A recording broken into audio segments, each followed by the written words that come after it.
She stands before the crowd, her hands trembling just slightly, as if holding back the weight of 1,000 moments that never had the chance to be spoken. The chapel is quiet, almost too quiet. The air itself seems to hesitate, waiting with the rest of us. She's dressed in black, but it's her face that carries the true mourning. Not just sadness, but the raw, aching stretch of love reaching into the void. As she speaks, her voice breaks not for lack of words, but because the words are real. Each sentence feels like a thread unwinding from her chest, and as she tells the story of the man she lost, his laugh, his stubbornness, the way he always left his coffee cup half full, something unexpected happens. The room, once still, begins to move. Not physically, but emotionally. There's a ripple of breath, a collective release. Heads nod silently. One person wipes their cheek, another places a hand gently on the shoulder next to them. The pain is hers, but somehow, everyone feels it too, and she feels their presence in return. In that moment, it's not just her grief. It's ours. This is a scene so many of us have witnessed, a funeral, a eulogy, a moment of collective mourning. But what often goes unnoticed is something profoundly human, something almost neurological. As she speaks, she doesn't just tell a story. She offloads something deep within her nervous system. The weight of sorrow once locked in the silent corridors of her chest finds a path outward, carried by breath, voice, and story. And as that story meets the ears and hearts of others, something strange and beautiful happens. The burden shifts. It doesn't disappear, but it moves. It stretches out across the room, no longer pressing down on just one pair of shoulders. Why does that happen? Why does grief, when spoken aloud, feel lighter and, when kept inside, grow heavier with each passing day? This contradiction lies at the heart of how we deal with loss. In much of modern culture, we're taught to grieve quietly, privately, with composure. The messages start early. Be strong. Don't cry in public. Keep it together. It's considered dignified to suffer in silence, even noble. Mourning becomes a solitary task, something to do behind closed doors. Crying in front of others is often seen as weakness. And yet, when we finally break the silence, whether in a therapy session, with a friend over coffee, or in front of 100 people at a memorial, many of us feel a surprising sensation: relief. This is not just psychological, it's biological. A 2020 fMRI study conducted at UCLA revealed something stunning. When participants verbally expressed their emotions, especially those involving grief or sadness, key regions in the brain, responsible for emotional regulation and pain modulation, lit up. The act of naming the feeling, of articulating it in words, activated the right ventrolateral prefrontal cortex and reduced activity in the amygdala, the brain's fear and emotional pain center. In simpler terms, speaking about pain, especially social and emotional pain, changes the way the brain processes it. It actually reduces the suffering. But it doesn't stop there. Grief, when unspoken, doesn't remain stagnant. It festers. Studies from the Grief Recovery Institute show that individuals who suppress or avoid processing grief are more prone to long-term mental health challenges, including depression, anxiety disorders, and even PTSD. A meta-analysis published in Psychosomatic Medicine found a significant correlation between unprocessed grief and increased risk of cardiovascular problems, immune dysfunction, and early mortality. Our silence, it seems, can become lethal. So here's the question that turns all of this on its head. What if healing begins not in solitude, but in story? Could storytelling, not just formal therapy, not just clinical intervention, but the deeply human act of sharing our grief, be one of the most effective forms of emotional medicine? Across history and cultures, we've done this instinctively. From indigenous mourning circles to Irish wakes, from African keening traditions to Jewish Shiva gatherings, communities have long understood that grief is too heavy for one person to carry alone. In traditional Maori culture, for instance, funerals, or tanjahanga, are multi-day communal events where stories of the deceased are not only shared but celebrated, and grief is actively encouraged. Crying, singing, storytelling, and collective presence are seen not as signs of weakness but essential acts of strength and connection. These practices weren't guided by brain scans or psychological theories. They were guided by that science is now beginning to validate. When we share grief, something remarkable happens at the physiological level. Cortisol, the stress hormone, drops. Oxytocin, the bonding hormone releases. This neurochemical shift is not just symbolic, it actually changes how the body feels and heals. Oxytocin, often called the cuddle hormone, has powerful effects on reducing emotional distress and enhancing feelings of safety and trust. When released during acts of connection, like crying in front of someone who listens empathetically, sends a signal to the nervous system. You're not alone. You're safe now. This safety is what allows the parasympathetic nervous system, the rest and digest mode, to activate, bringing calm, reduced heart rate, improved immune function, and better emotional processing. This paints an entirely new picture of grief, not as a private torment to be endured stoically, but as a social wound that longs for communal repair. And yet, in our hyper-individualistic, performance-driven society, we often mistake independence for strength. We apologize for our tears. We duck into restrooms to cry. We answer, "I'm fine," when we're anything but. We internalize the idea that emotional self-sufficiency is maturant, that leaning on others, especially in sorrow, is indulgent or weak. But neuroscience suggests the opposite. Human beings evolved to grieve together.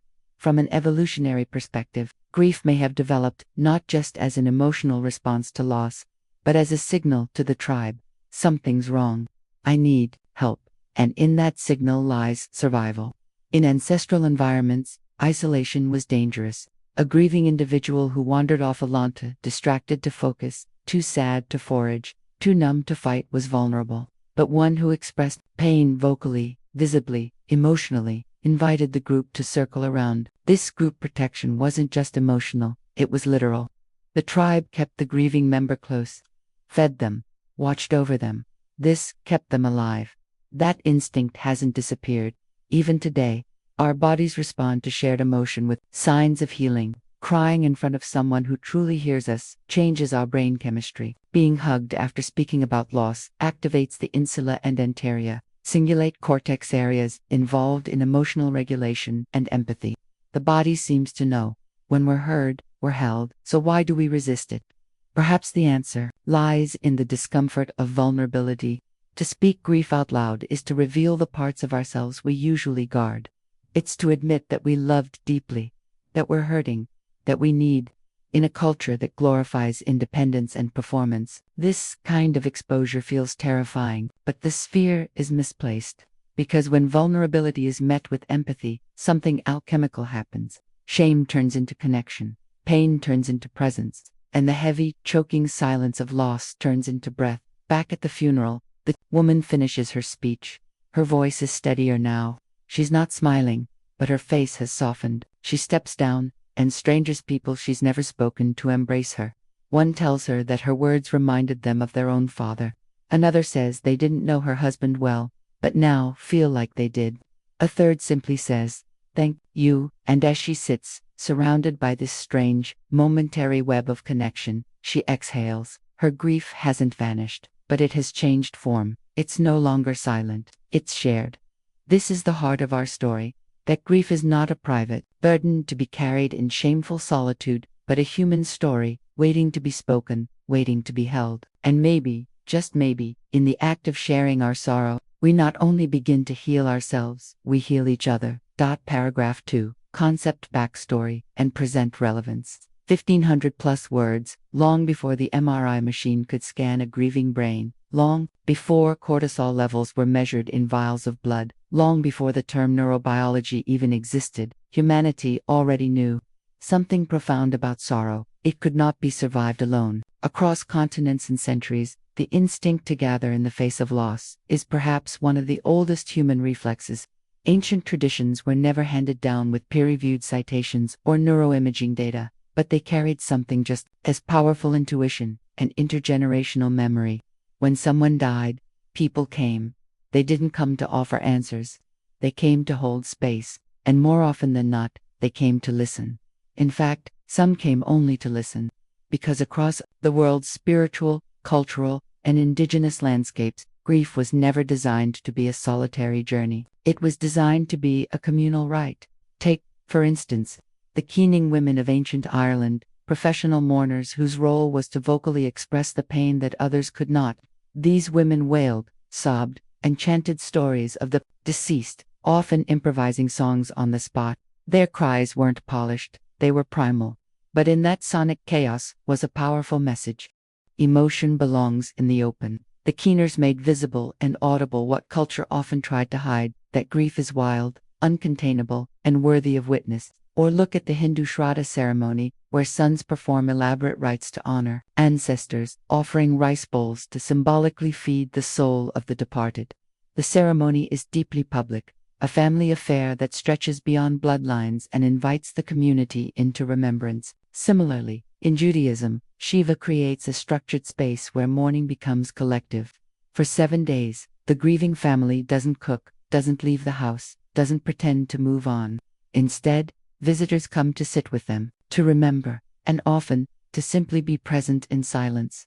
These aren't just rituals, they are technologies of the soul, designed to metabolize loss through story, sound, and shared experience. What is remarkable is how consistent they are across time and geography, from the Wailing Wall in Jerusalem, to the Ghanaian dirge singers, to the Plains tribes of North America who mourned communally through days of ceremony and symbolic acts of release. There is a common thread.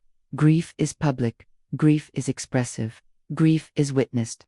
And while modernity has brought us innovation in medicine and communication, it has also subtly and dangerously privatized sorrow. Today, grief is often quarantined, as if contagious. We say take your time to heal, but we really mean, do it somewhere else. We mail sympathy cards and post Instagram tributes, but the real work of mourning, we expect to happen behind closed doors. This is where neuroscience finally steps into the conversation, not to override ancient wisdom, but to catch up with it. When someone we love dies, our brain does not simply register absence, it experiences a full-blown neural crisis. The limbic system, especially the amygdala, that tiny almond-shaped cluster responsible for processing emotional intensity, lights up an alarm. It floods the body with stress signals. Cortisol surges, causing inflammation, digestive disruption, and immune suppression. The prefrontal cortex, the part of the brain responsible for logic, planning, and impulse control, struggles to keep up, often resulting in emotional dysregulation, forgetfulness, and irrational fear. People who are grieving often describe it as brain fog, but what they're actually experiencing is a neurological cascade, a whole-body emergency response. From a biological standpoint, grief mimics trauma. It's not just sadness, it's perceived as a threat to survival. Why? Because attachment is not just emotional, it's chemical. We bond with loved ones through repeated releases of oxytocin and dopamine, creating predictable neurochemical feedback loops. When someone dies, that loop is violently interrupted, and the brain, accustomed to its pattern of reward, now interprets the absence as withdrawal.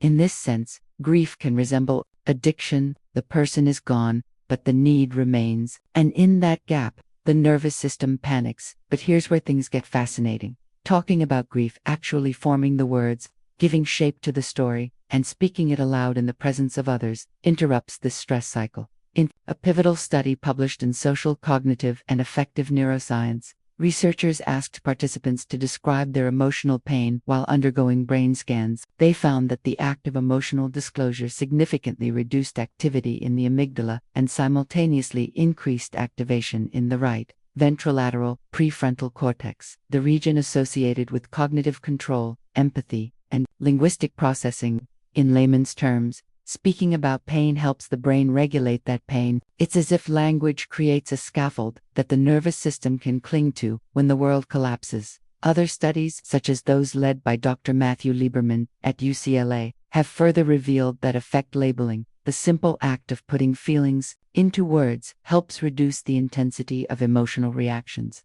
This is not metaphor. This is measurable.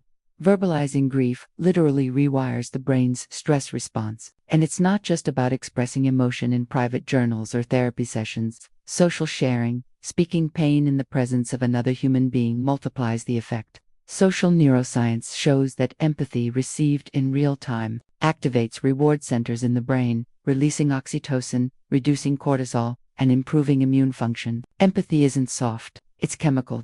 This discovery is particularly urgent today, in the wake of a global trauma unlike anything in recent memory, the COVID-19 pandemic. In just a few years, millions of lives were lost, often without proper goodbyes. funerals, or communal mourning. Grief piled up in silence. Zoom funerals replaced human touch. People died alone, and their loved ones mourned in isolation. The result, a global spike in prolonged grief disorder, depression, and trauma-related symptoms. The CDC reported alarming increases in anxiety and depressive symptoms post-2020, particularly among those who lost loved ones. For the first time in decades, we witnessed what a culture of unspoken grief could do, not just to individuals, but to societies. But something else also happened during that time, a resurgence of grief-sharing spaces. With therapy offices closed and social rituals disrupted, people turned to whatever channels were available. Grief found its way into Zoom rooms, TikTok videos, online memorial walls, podcasts, and even grief-specific apps. Platforms like The Moth began featuring stories of loss and recovery. Digital communities like Option B, founded by Sheryl Sandberg, gave millions of users space to narrate their grief. Apps like Grief Coach and Empathy started sending personalized texts to help people navigate mourning. On Reddit and Facebook, groups with names like Widowed to Young and Grief Speaks began to grow at exponential rates.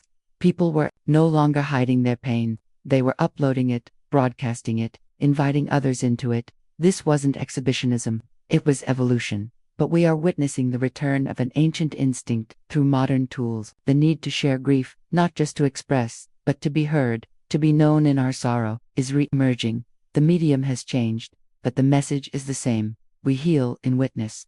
And this time, science is able to confirm what ritual has always enacted, that the spoken grief is the softened grief.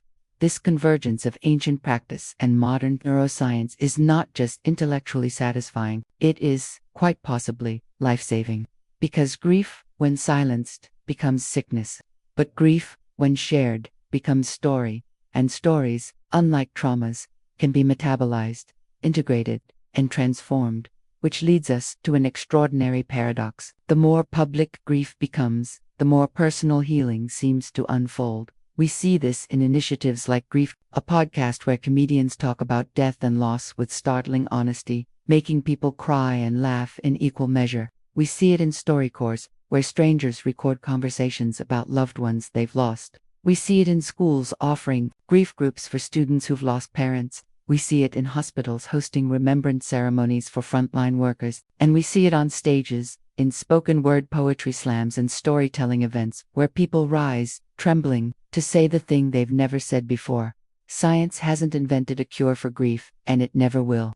Because grief isn't a pathology, it's a passage. But what we now know is that there is a way to travel it more safely, with words, with others, with honesty. So, perhaps the question isn't why do we grieve, but what happens when we stop pretending not to. Paragraph 3. Inciting discovery, dilemma, 1500 plus words. It was a moment of quiet revolution, tucked not in a dramatic television special or breaking news headline, but in a lab at UCLA. The year was 2007, and Dr. Matthew Lieberman, a social cognitive neuroscientist with a long-standing curiosity about how the brain handles emotion, was leading a team through a deceptively simple experiment. Volunteers were placed into an fMRI machine and shown images of faces expressing intense emotions, anger, fear, sadness. Some participants were asked merely to observe. Others were instructed to label the emotion they saw, to literally name it. He looks scared, she's angry, or even I feel threatened. What they found was astonishing.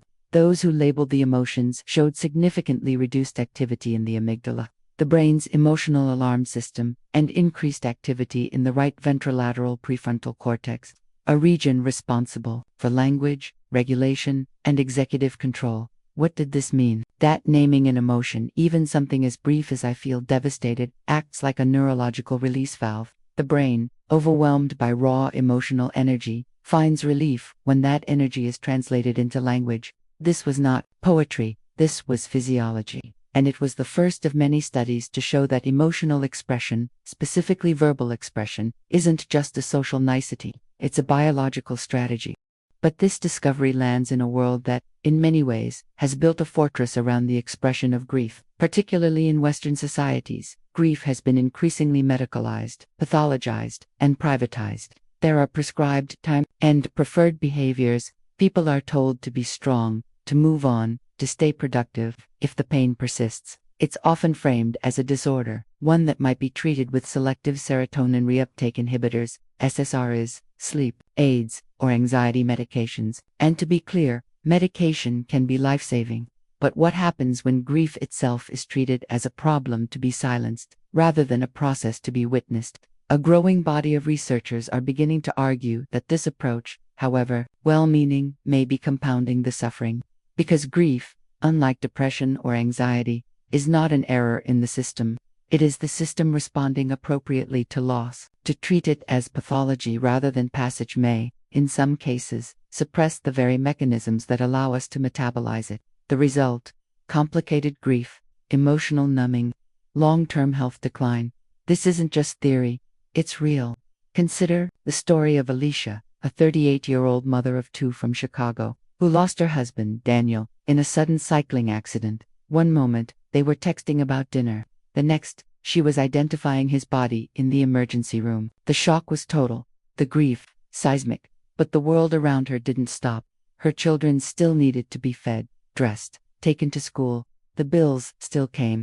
Her in-laws, meaning well, said she needed to stay strong for the kids. Friends dropped off meals for a few days, then returned to their lives, and Alicia, shattered, disoriented, went silent. She cried only at night, in the bathroom, behind a locked door. In public, she smiled politely, made small talk at the PTA meetings, resumed her part-time job. She took the medication prescribed by her doctor, one pill for sleep, another for anxiety. But something inside her was hardening. She felt like she was disappearing from her own life. Within months, Alicia began experiencing chronic fatigue.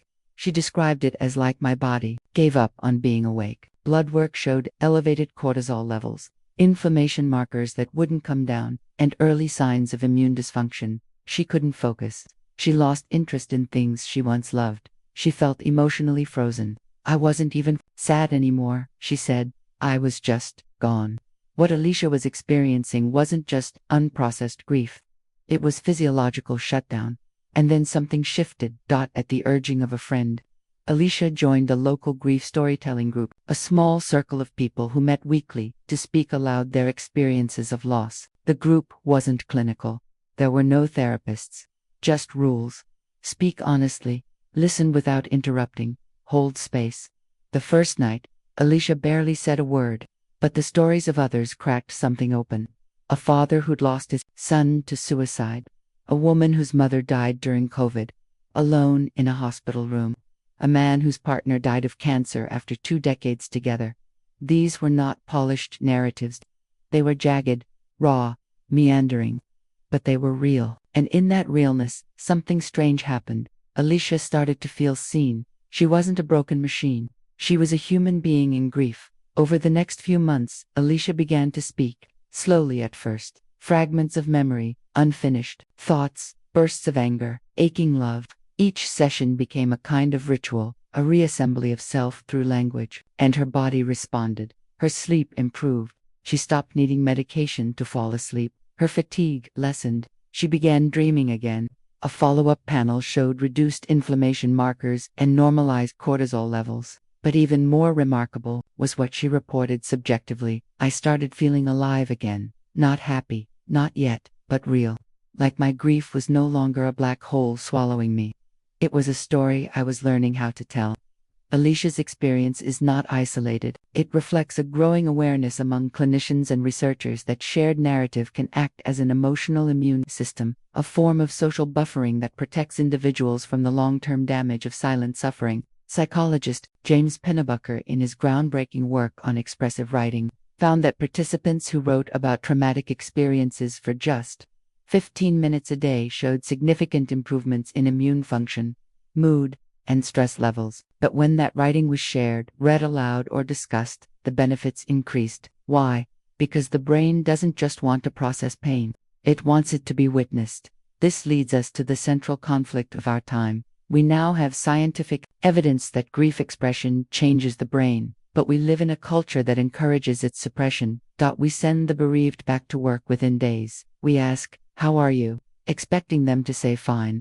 We create obituaries that reduce entire lifetimes to 4 paragraphs of polite facts. We reward those who grieve quietly, who don't make it awkward, who don't cry in meetings, and when they begin to break under the weight of all that held in sorrow, we wonder what's wrong with them. The truth may be harder to face. Silence is killing us, physiologically, emotionally, socially. It is disconnecting us from each other and from ourselves. It is causing immune dysfunction, sleep disorders, cardiovascular risk, depression, and even early mortality. Unspoken grief becomes unhealed trauma, and unhealed trauma has a tendency to pass itself down, not just emotionally, but Studies in intergenerational trauma show that the children of those who suppress emotional pain are more likely to develop anxiety, hypervigilance, and emotional avoidance themselves. So we arrive at a crossroads, a dilemma not of science, but of choice. Do we continue to treat grief as a private burden, a kind of quiet madness to be endured alone,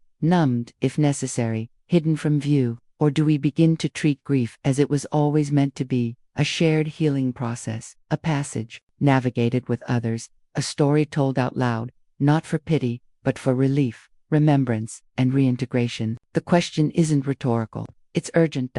Because in a time when loneliness is now considered an epidemic, when depression is rising fastest among young people, and when societal rituals around death are being hollowed out by speed and silence, the stakes couldn't be higher. The deeper neuroscience goes into the terrain of grief, the clearer it becomes that pain shared is not simply pain halved, it is pain rewired. Inside the human brain lies a hidden system designed not just for survival, but for mutual resonance. Mirror neurons, these specialized brain cells, first discovered in macaque monkeys and later identified in humans, fire not only when we perform an action ourselves, but when we observe another person performing it. But beyond physical mimicry, they also light up in response to emotional experience. When we see someone cry, grimace, tremble, even if we don't consciously intend to, our own brain partially simulates their state. It's why we cry at movies, flinch when someone else stubs their toe, or feel a lump in our throat when a stranger's voice breaks in grief. In the context of mourning, this biological mirroring becomes profound. When we hear others speak their sorrow, our brain doesn't just listen, it joins them. It's as if the architecture of our minds was built for empathetic co-regulation, especially in the face of loss. Social neuroscience now reveals that witnessing another's grief can activate not only mirror neurons, but also structures in the anterior cingulate cortex and insula, regions involved in compassion, emotional processing, and even pain reduction. In group therapy settings, brain scans show that not only do participants experience personal catharsis while sharing, but those listening also experience biological shifts, lower cortisol, higher oxytocin, and in some cases, improved cardiac, vagal tone, an indicator of heart-brain resilience. Empathy is not just a feeling. It's a neurochemical bomb. To feel seen in one's grief is to trigger a cascade of biological repair. To be met, not with solutions but with presence, sends a signal to the nervous system. I am safe. I am not alone. I can heal. But the inverse is also true. Loneliness and grief are biological allies, and together they form a particularly dangerous duo. When sorrow is silenced and connection severed, the body remains in a prolonged state of vigilance. The sympathetic nervous system, built for fight or flight, continues to hum beneath the skin. Cortisol doesn't drop, inflammation simmers, sleep remains fragmented, immunity falters, the body, in essence, refuses to exhale. And while grief is not a disease, when paired with isolation, it can trigger disease states, chronic fatigue, cardiovascular strain, even autoimmune dysfunction. Recent research out of Harvard confirms that social disconnection following bereavement is one of the most predictive factors for long-term physical and psychological decline. In other words, it's not just the loss that breaks us, it's the absence of shared mourning that keeps us broken. This understanding invites us to look backward, to explore how we arrived at a culture that so often silences grief. In the Victorian era, mourning was not hidden. It was staged with astonishing clarity and cultural permission. Widows wore black for a full year, sometimes longer. Gloves, veils, and armbands served as public symbols of internal pain. Social events were paused, meals altered, correspondence subdued. Letters announcing deaths were deeply poetic, rich with metaphor, unashamed in sorrow. Grief was public ritual, not private dysfunction. There were rules, of course, sometimes excessively rigid. But those rules created something crucial: visible space for emotional mourning. People didn't have to pretend. They could signal their sorrow to others without explanation.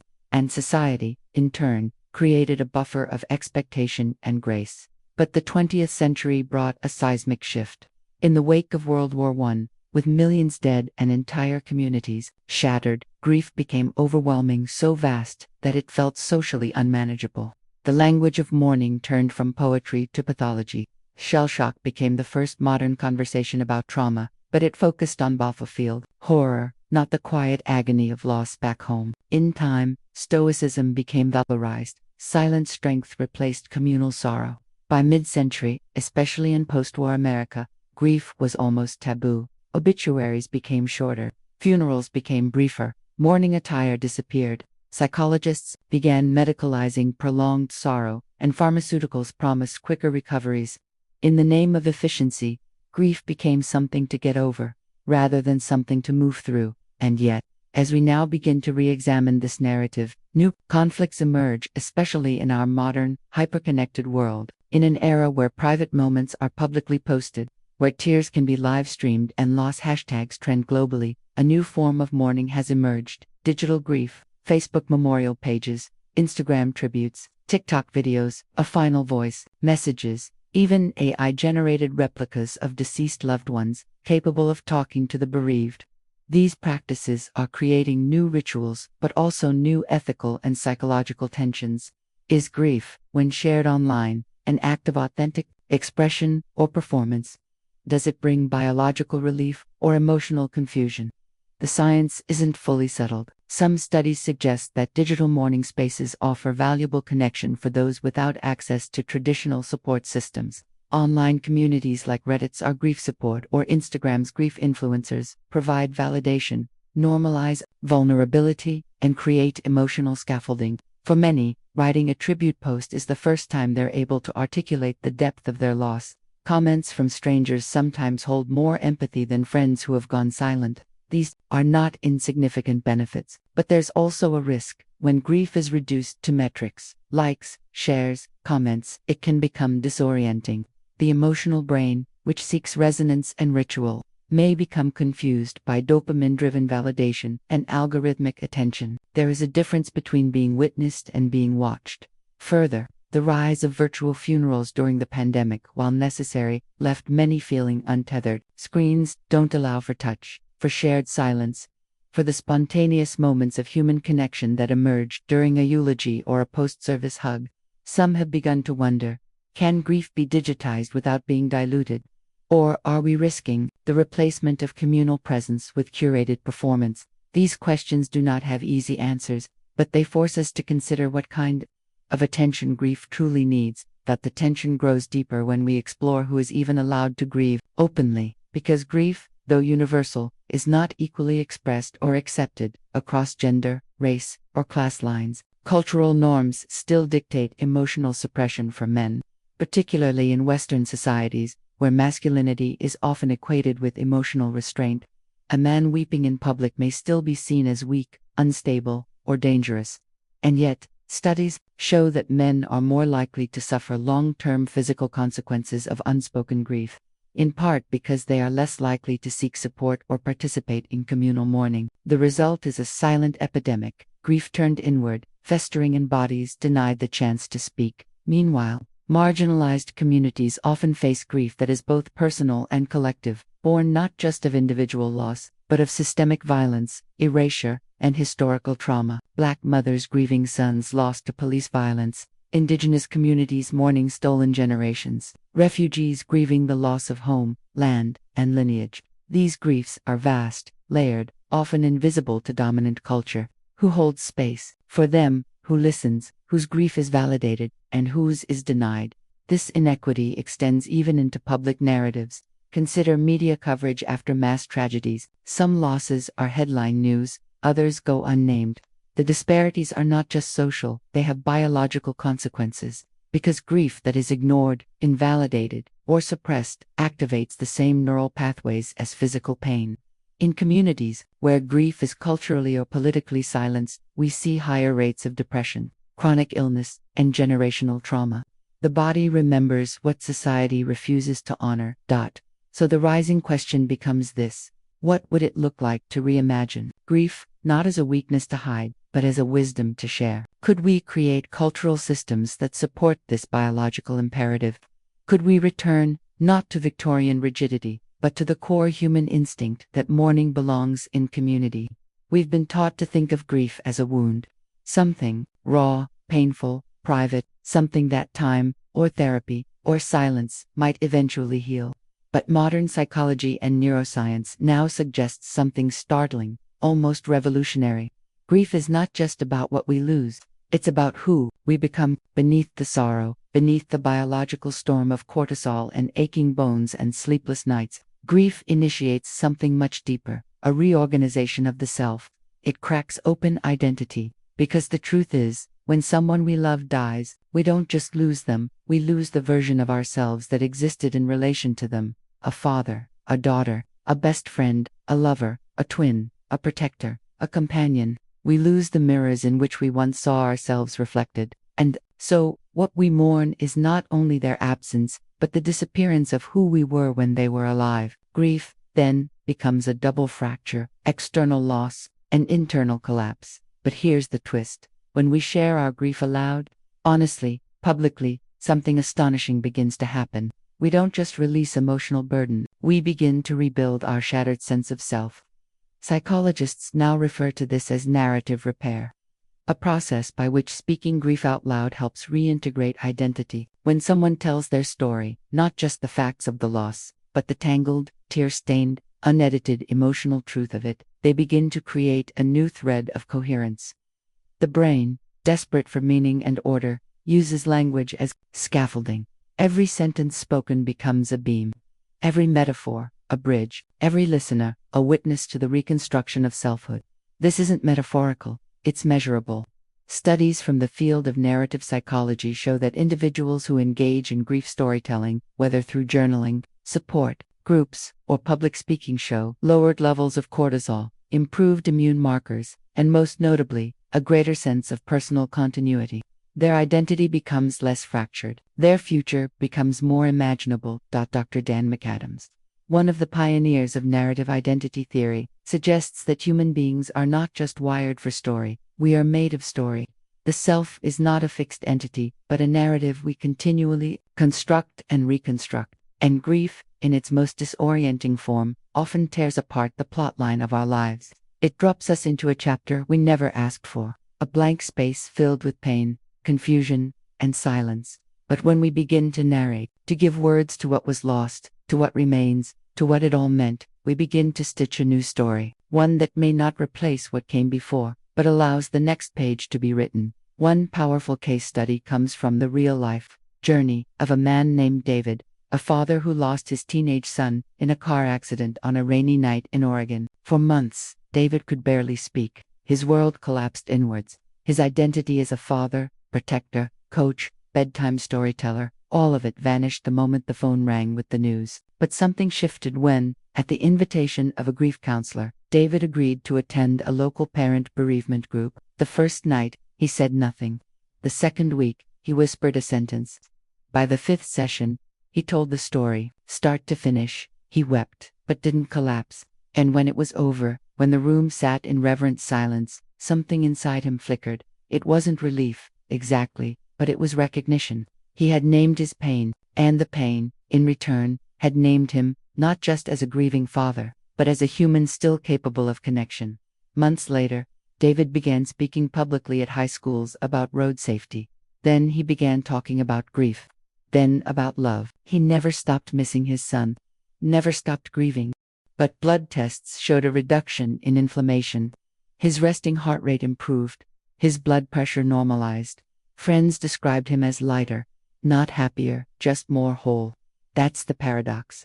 His pain didn't go away, but it transformed. His identity shifted from the man who lost a son to the man who honors his son through story. And in that shift, biology followed. Purpose is not just poetic, it's physiological. And this isn't just anecdotal.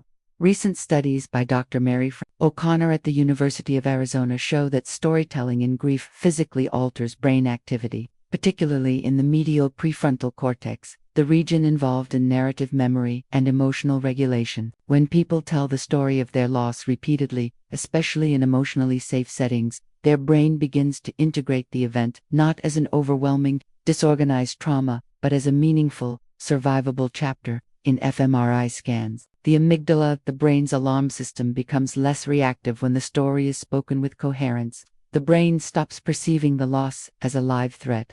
Instead, it becomes something lived through. Shared story creates psychological distance, not to avoid emotion, but to contain it. Even ancient traditions seemed to intuit this. In Jewish mourning rituals, the practice of sitting Shiva isn't just about presence, it's about storytelling. Mourners recount the life of the deceased, their quirks, their phrases, their impact. In West African griot traditions, death is followed by public songs and spoken word, designed not only to honor the dead but to repair the social fabric torn by their departure.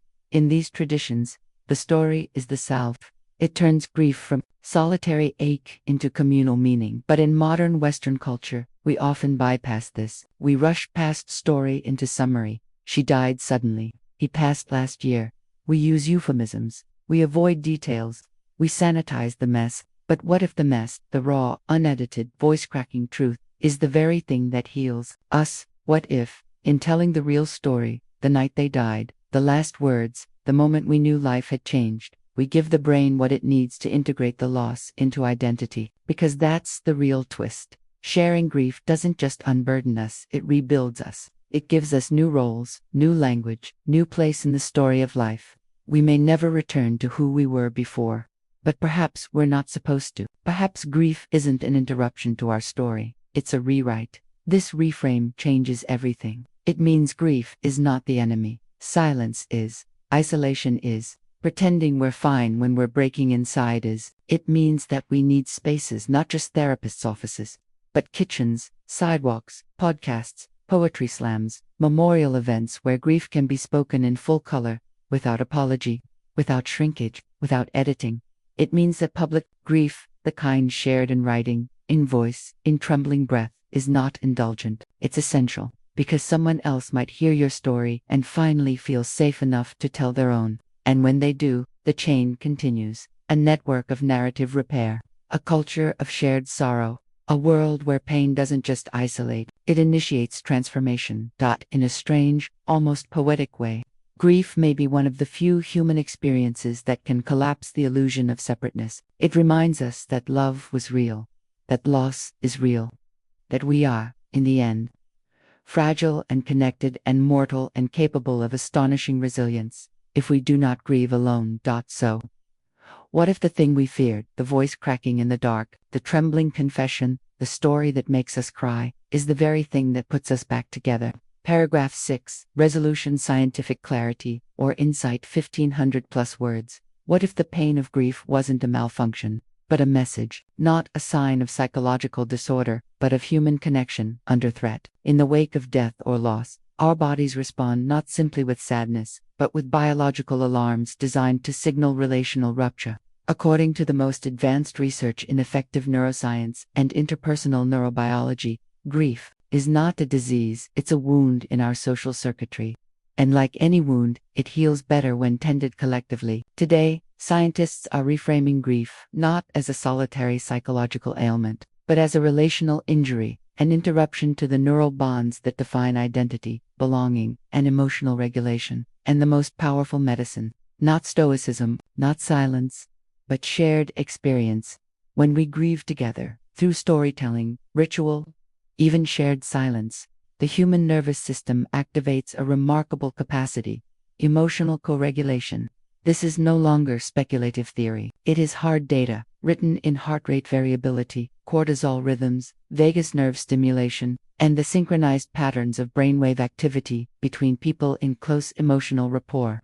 In other words, we are biologically built to metabolize grief through each other. One of the most compelling findings comes from the work of Dr. Ruth Feldman, a neuroscientist who studies synchrony, the way brains and bodies literally align during shared emotional moments. Her research shows that co-regulation in grief functions like an emotional tuning fork. When one person expresses sorrow in the presence of an attuned other, their bodies begin to match rhythmically in breath, heart rate, even micro movements. This is not just empathy, it's neurophysiological alignment, and it reduces the strain of grief. In clinical studies, bereaved individuals who participate in group storytelling sessions or collective mourning rituals show significantly lower levels of cardiovascular stress, reduced inflammatory markers, and improved affect regulation. In other words, grieving aloud and with others makes the body safer to live in. Even pain perception changes. A meta-analysis of fMRI studies reveals that emotional sharing during grief activates endogenous opioid systems, reducing physical pain responses. This astonishing connection between communal emotion and literal pain. Relief challenges every cultural myth that associates strength with silence, and cultures are beginning to catch up. Around the world, innovative programs are turning this science into practice. In pediatric hospitals in Boston, grief circles are being piloted for families who lose children to terminal illness. These are not just support groups, they are structured, neuro-informed rituals involving storytelling, memory sharing, guided breathing, and intentional crying. And the results are powerful. Family members report not only a reduction in depressive symptoms, but a greater sense of emotional coherence and continuity. In Nairobi, a trauma therapy organization working with post-conflict survivors uses narrative theater, allowing people to act out their grief stories communally. It's not just cathartic. It measurably increases oxytocin, the bonding hormone, and decreases signs of PTSD in post-disaster zones from Fukushima to New Orleans. Group rituals that blend local tradition with modern psychological insight are helping communities mourn together. From Buddhist chants to candlelit circles to digital storytelling walls, these rituals provide the very thing grief biologically demands: a witnessing collective. Meanwhile, storytelling therapy is gaining traction across therapeutic disciplines, particularly in trauma-informed care. Unlike traditional talk therapy, which can pathologize intense sorrow, narrative therapy asks, what meaning can emerge from this pain? In studies led by Dr. Robert Niemeyer, a leading grief researcher, individuals who engage in structured grief narrative interventions show both psychological growth and neurological recalibration. Their stories evolve from fragmented, chaotic recountings to coherent, integrated narratives. And this shift from chaos to coherence is not just emotional, it's neural integration. The brain becomes more capable of processing the trauma, placing it in long-term memory without triggering constant threat signals. In other words, by telling the story, especially to someone who truly listens, we allow the brain to finish a sentence. It didn't know how to end, but here's the deeper cultural implication. If science now sees grief sharing not as indulgence, but as a survival mechanism, then why do our institutions still treat it like an inconvenience? Should workplaces give space, not just time, for public grief? Imagine a society where grief isn't something you hide in the bathroom between meetings or leave at home during deadlines, but something acknowledged communally. Where colleagues light a candle, where emails pause, where someone says the name of the person you lost without fear of awkwardness. Studies from the American Psychological Association show that grief-acknowledging work environments lead to higher employee retention, lower burnout, and even increased team cohesion. And yet, in most modern economies, the grieving are expected to return to productivity after 3 bereavement days, less time than is given for a minor medical procedure, as if mourning the death of a child or parent or spouse can be managed over a long weekend. Should schools teach emotional articulation to grieving children? When a classmate's sibling dies or a parent is lost to illness, how do we support the emotional complexity of children, who, unlike adults, often don't yet have the vocabulary to explain what they feel? Neuroscience tells us that naming an emotion engages the prefrontal cortex, soothing the amygdala and creating internal safety. But we rarely teach this. Instead, we assume children will bounce back. We distract them with toys, with tasks. But studies show that unacknowledged grief in childhood, particularly when untreated or invalidated, is correlated with long-term emotional dysregulation, poor academic performance, and even early health decline. Programs like Rainbows for All Children in the United States and Seasons for Growth in Australia are beginning to change this. They use peer-based grief groups, expressive arts, and storytelling circles to help kids process loss together, and the results are clear. Children in these programs exhibit greater resilience, lower anxiety, and more adaptive emotional responses. And what about public policy? Could architecture, policy design, and even technology support communal healing. Imagine cities with designated mourning spaces, not cemeteries, but living grief sanctuaries where people could come and light candles, share stories, sit in silence with strangers also carrying invisible wounds. Think of public parks designed with memory trails, benches with voice recordings of those lost, digital kiosks where you can anonymously tell your story and listen to others. Architects like Carla Rothstein are already designing death libbies, contemplative public spaces for grief reflection that are neither religious nor clinical. What if we had government-funded programs for grief sabbaticals, not only for bereavement but for collective loss, after pandemics, after war, after climate trauma? What if we saw mourning as a public health issue, not just a private burden? And what if technology, in an age of digital immersion, could we rewire social media to hold space for sorrow, not just joy? What if algorithms didn't suppress sad posts for lack of engagement but elevated them for communal compassion?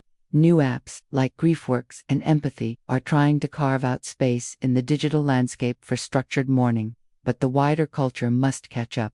We need more than grief influencers and online condolences. We need infrastructure, technological, architectural, emotional, for communal mourning in the modern world. Because the truth is this: the science has spoken. Emotional sharing is not a liability. It is one of our oldest, most powerful survival strategies.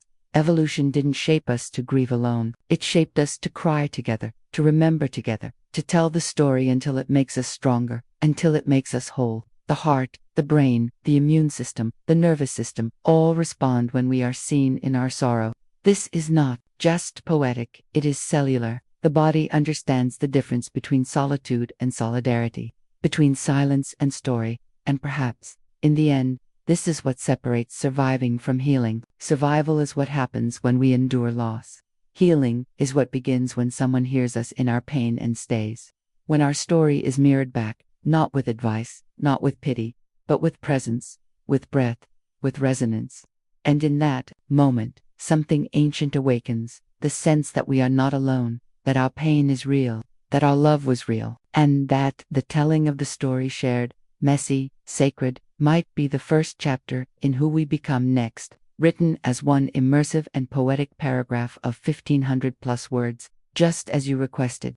This final paragraph weaves scientific reflection into poetic insight, emotional depth, and a lingering philosophical question that leaves the viewer transformed.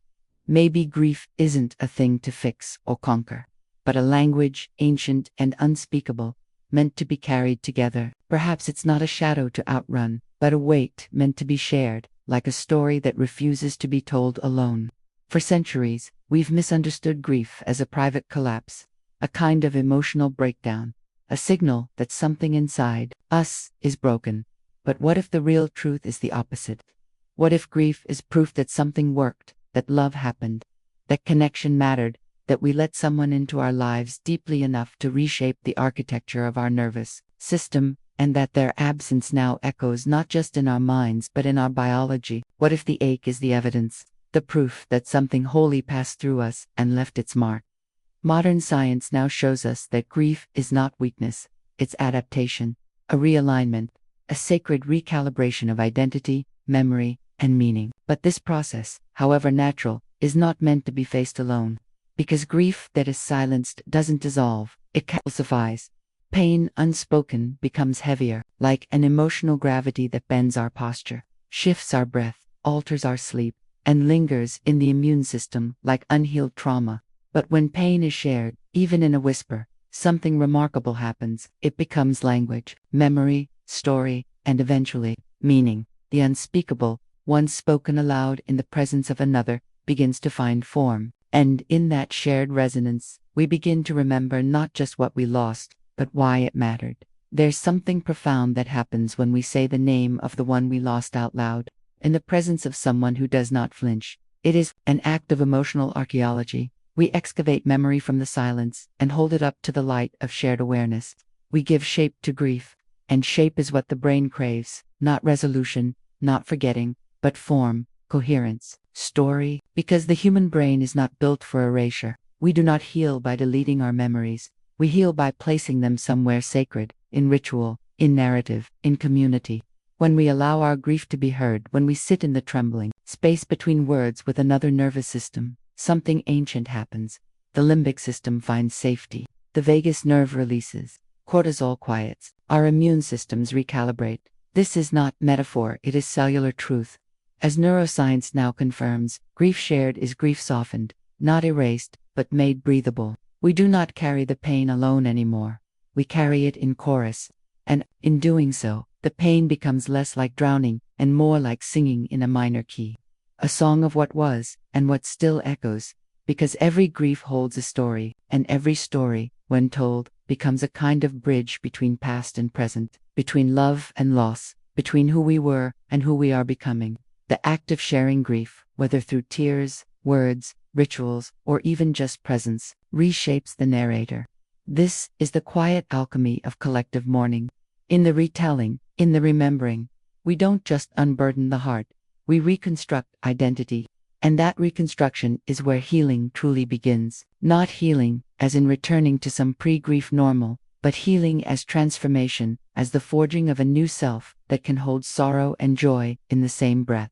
And that breath is shared, because there is something deeply human, perhaps even divine, about being witnessed in your pain and not being rushed to the other side of it. When someone simply stays, no fixing, no platitudes, just stays long enough for your tears to fall safely. It's as if time bends, as if, for a brief moment, your nervous system learns that survival isn't just about enduring, it's about being known. Grief, in that moment, becomes not just sadness, but connection, not just absence, but continuity.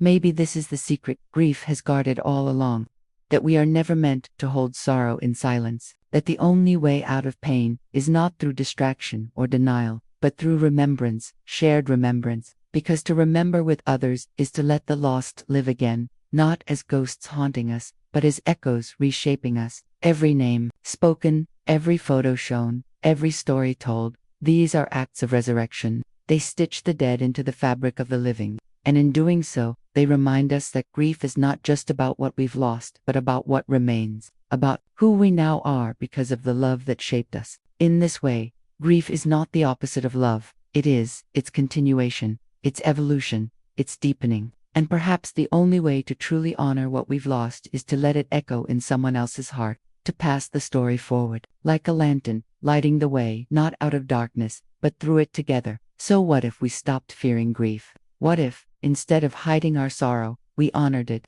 wore it not as a weakness, but as a badge of love? What if we created cultures where mourning was visible, honored, supported, not rushed or silenced or sent to therapy as if broken, but embraced communally?